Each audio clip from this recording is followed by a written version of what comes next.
Развитие национальной литературы обсуждают в Якутске ведущие ученые России, стран СНГ, ближнего и дальнего зарубежья. Организаторы утверждают, что научно-практическая конференция поможет развитию литературы только благодаря диалогу различных культур. Все подробности в материале Ульяны Савиной.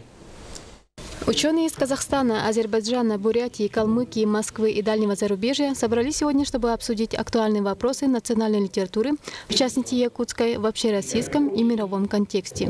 Якутия исторически складывалась как территория, как пространство, где постоянно происходит диалог и симбиоз культур, языков, рас. Большой интерес среди участников вызвало выступление профессора Национального колумбийского университета Рубена Арсилы.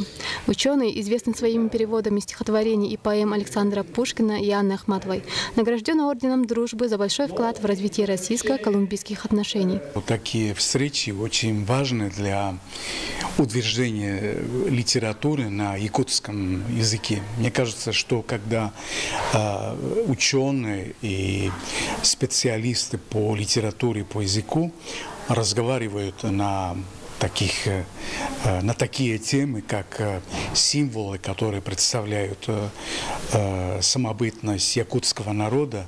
Проблемы и развитие якутской литературной критики обсудили ученые, преподаватели Северо-Восточного федерального университета. Тему исторического развития литературной критики в своем выступлении затронул доктор филологических наук, литературный критик Николай Табуроков. Якутская литературная критика прошла очень сложный путь.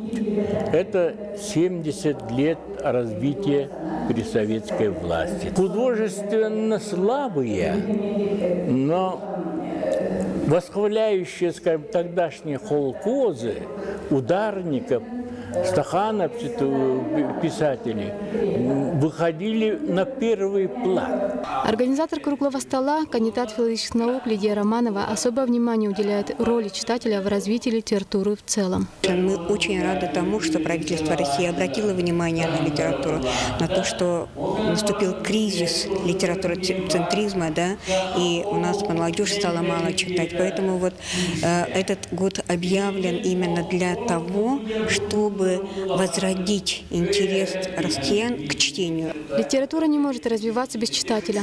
Именно поэтому развитие якутской литературы в наших с вами руках. Ульяна Савина, Карл Ларионов, НВК Саха, Якутск.